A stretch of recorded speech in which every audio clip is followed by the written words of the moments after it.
Principios de interpretación bíblica. Continuamos con hermenéutica, escudriñando las escrituras. La interpretación de las escrituras es una de las tareas de mayor responsabilidad que tenemos, en este caso los ministros, los que las enseñamos. Y la interpretación de las escrituras demanda un compromiso verdaderamente sincero y un respeto y temor hacia este libro sagrado. Con el tiempo las escrituras fueron perdiendo valor precisamente por eso, aunque tenemos acceso a las escrituras y hoy todo mundo tiene una Biblia en su casa, pero el gran problema es que no sabemos interpretar las escrituras, porque ha habido irresponsabilidad hacia ellas.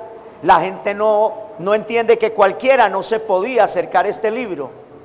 Para eso hay que tener un compromiso sincero de respeto hacia las escrituras. Yo quiero empezar como texto bíblico Proverbios capítulo 4, verso 26. Los que tengan agilidad pues se encuentran rápido, y los que no, apunten allí en su casa, lo repasan para que podamos avanzar, aunque la idea no es correr, pero sí usted sabe que el enemigo nuestro a veces es el cronos, el tiempo. Y dice Proverbios 4:26: examina las sendas de tus pies y todos tus caminos sean rectos. No te desvíes ni a la derecha ni a la izquierda. Entonces, como estamos hablando en esta noche de principios de interpretación, el primer principio que encuentro allí, tomando como base el libro de Proverbios, es un equilibrio bíblico, un sano equilibrio. Dice el libro de los Proverbios, que no te apartes, que no te desvíes ni a la derecha ni a la izquierda. Es decir, hay que mantenernos, como dicen por ahí, centrados o en la línea. Cuando una persona tiene línea es que es una persona centrada, equilibrada, porque si uno le mete el misticismo y la religión a las escrituras, pues la vamos a interpretar mal. Entonces de allí la importancia de tener un equilibrio bíblico. Las escrituras nos hablan de la importancia de tomar todo el consejo.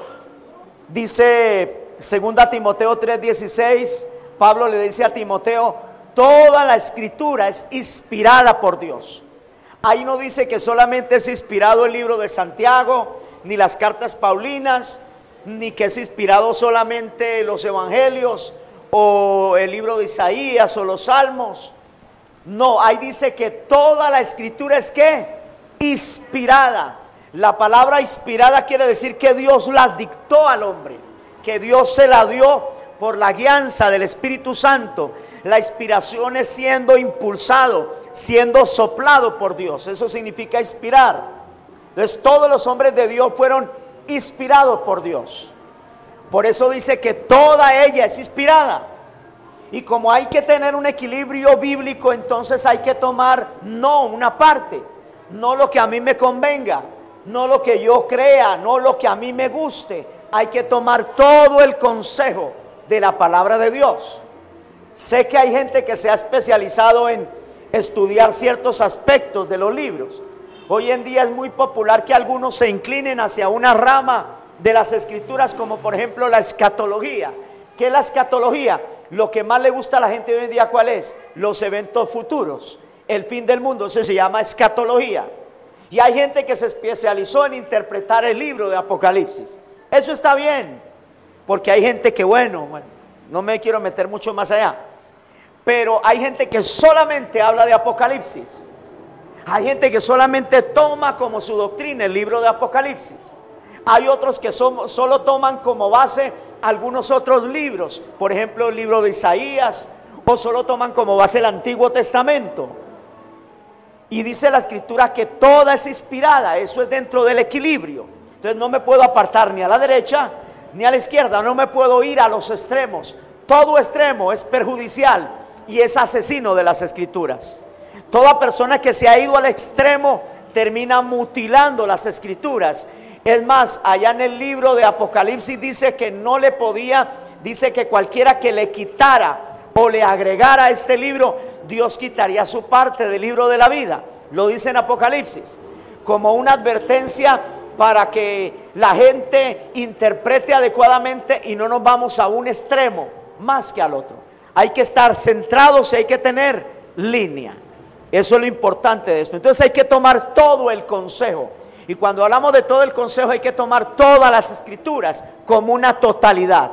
Diga, las escrituras son una totalidad.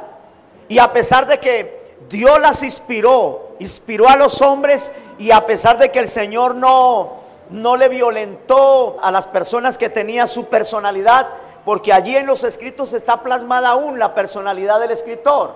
Por ejemplo, Jeremías se le conoce como el profeta llorón, y siempre lo vemos con estados de ánimo, a pesar de que el Señor lo inspiró, y a pesar de que el Señor no le quitó a Jeremías su humanidad, sino que la usó para hablarnos a nosotros. Pero no hay ningún error.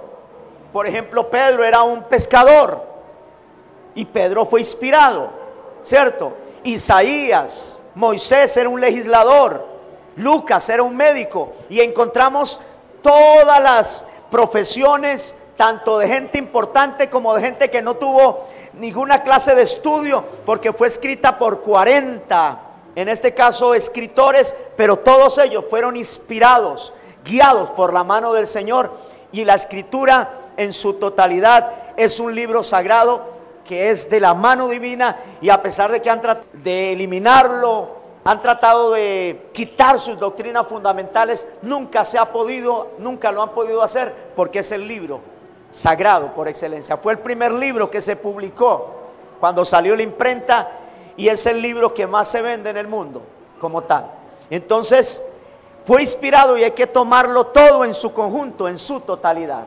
No puedo tomar una parte y anular otra parte, porque sería un tremendo problema de interpretación. Hay que tomar todo el consejo. Dice el apóstol Pablo en Hechos 20:27, porque no he rehuido anunciarles todo el consejo. Entonces, ¿qué decía Pablo? Que Pablo, para enseñar, y estaba hablando allí a los cristianos de Éfeso, les estaba hablando de la importancia de que él no les había rehuido anunciarles todo el consejo. Es decir, que Pablo tenía como fundamento todo el consejo de las escrituras.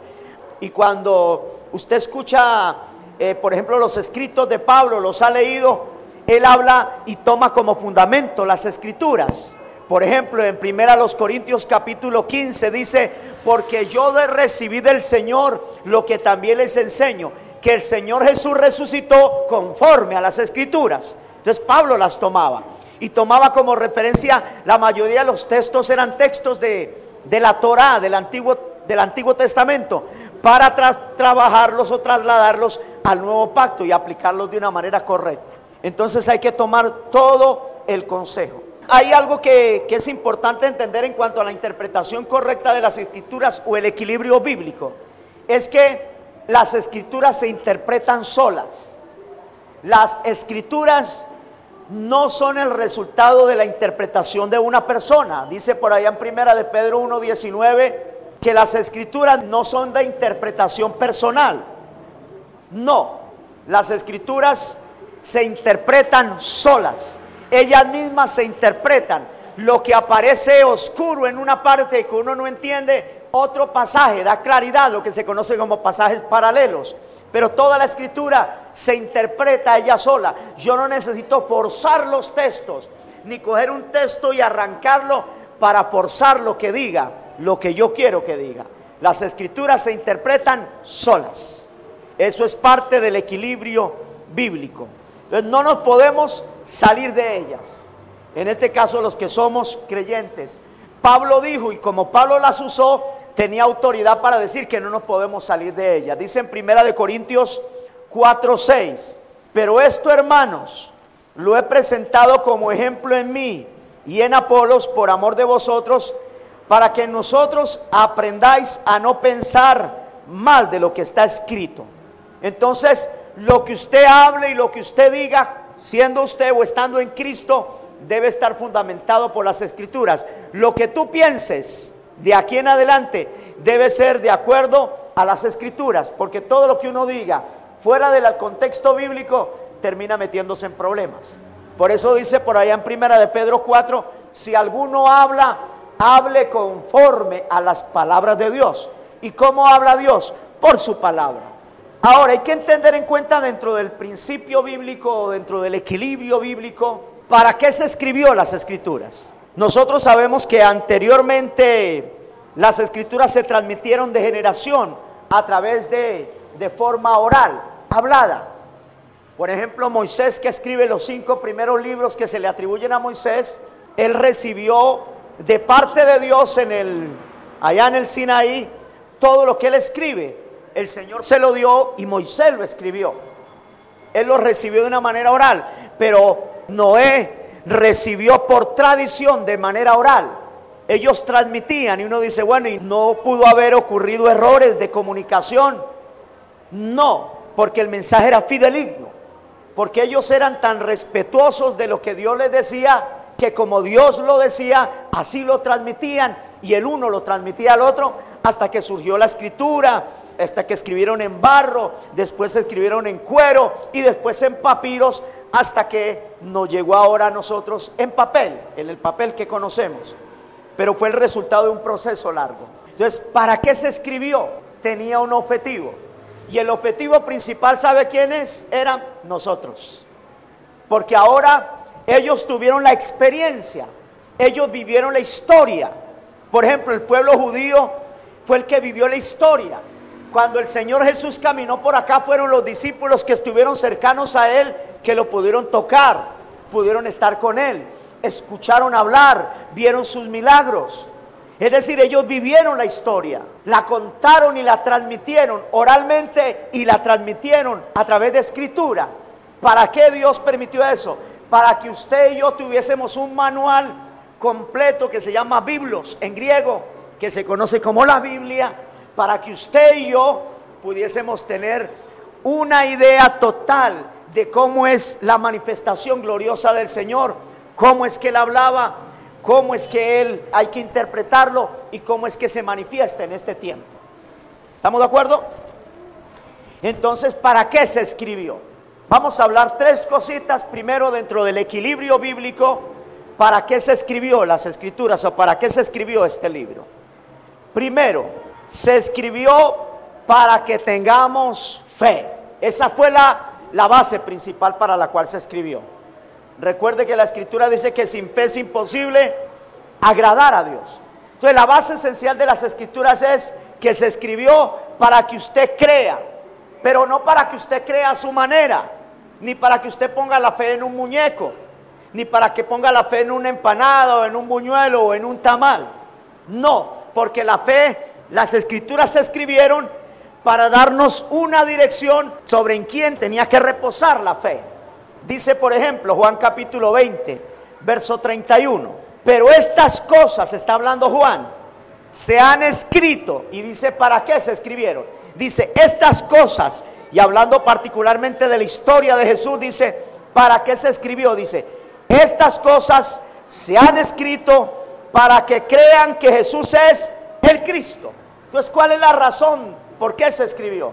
Primero, dentro del equilibrio bíblico, para que creamos que Jesús es el Cristo, el Hijo de Dios, el Dios Todopoderoso. Y dice, para que creyendo en Él tengamos vida en su nombre.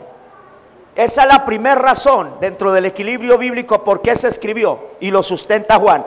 Para que creas que Jesús es el Cristo. Lo primero es para que creas, para que tengas fe.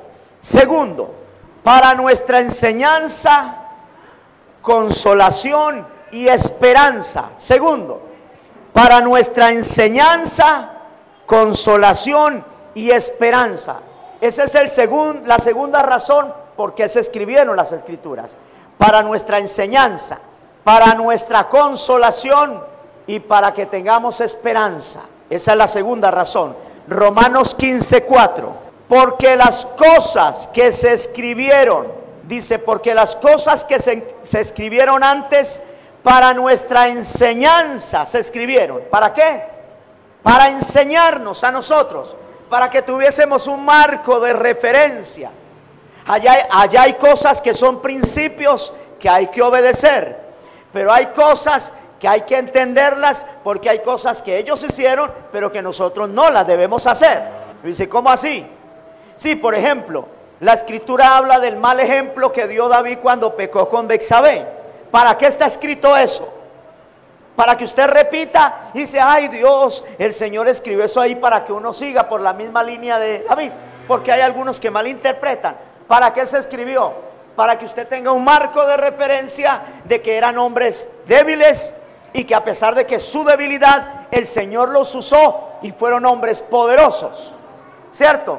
Y que te des cuenta que si recibes el consejo bíblico, en la totalidad del consejo dentro del marco del equilibrio bíblico, te das cuenta que se escribió para enseñarnos, para tomar modelos, pero que hay cosas que no se pueden imitar.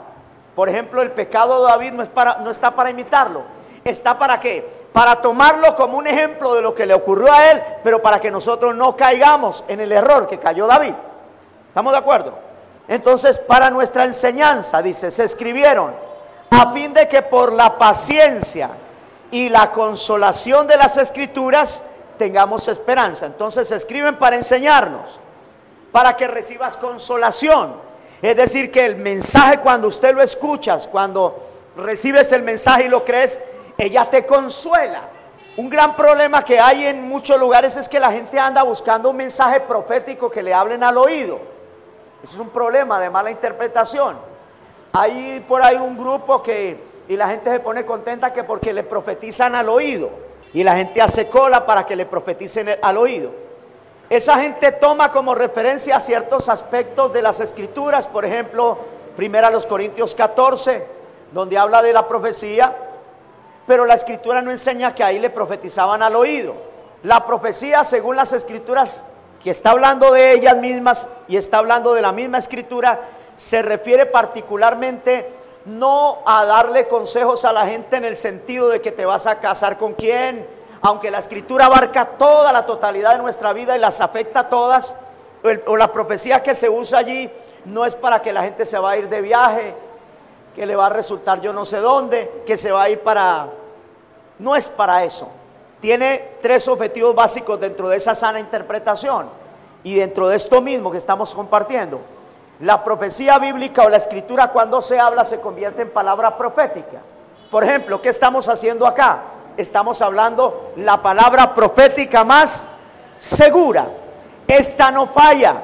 La que dicen los hombres se puede equivocar, pero la que tiene el sustento bíblico respaldado por las escrituras dentro de un sano equilibrio no se equivoca ni falla, porque Dios no se equivoca.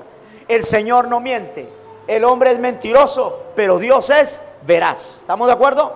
Dice que tiene tres ingredientes particulares la palabra profética más segura: exhorta, edifica y consuela. Exhortación tiene que ver con enseñanza, con animar también. Edificar, llevar a la gente a la madurez. Y la consolación es precisamente darle ánimo y aliento cuando está pasando por una dificultad. Ese es el objetivo particularmente de la palabra profética más segura. Entonces, ¿para qué se escribió? Para que creamos que Jesús es el Cristo, para enseñarnos, para consolarnos y para que tengamos esperanza, porque toda la gente quiere que las cosas mejoren, quieren que haya un futuro mejor. Entonces, ese es el marco de referencia para por qué se escribió. Y tercero, dentro del equilibrio bíblico, ¿por qué se escribió? Para darnos ejemplo y amonestarnos, para darnos ejemplo. 1 Corintios 10:6. Mas estas cosas sucedieron como ejemplo para nosotros, para que no codiciemos cosas malas como ellos codiciaron. Y el verso 11 dice: y estas cosas les acontecieron como ejemplo y están escritas para amonestarnos a nosotros, quienes han alcanzado los fines de los siglos. Entonces vamos a recapitular. Primero, ¿para qué se escribieron? Para que creas que Jesús es el Cristo. Segundo, para enseñarnos, consolarnos y que tengamos esperanza. Y tercero, ¿para qué? Para amonestar.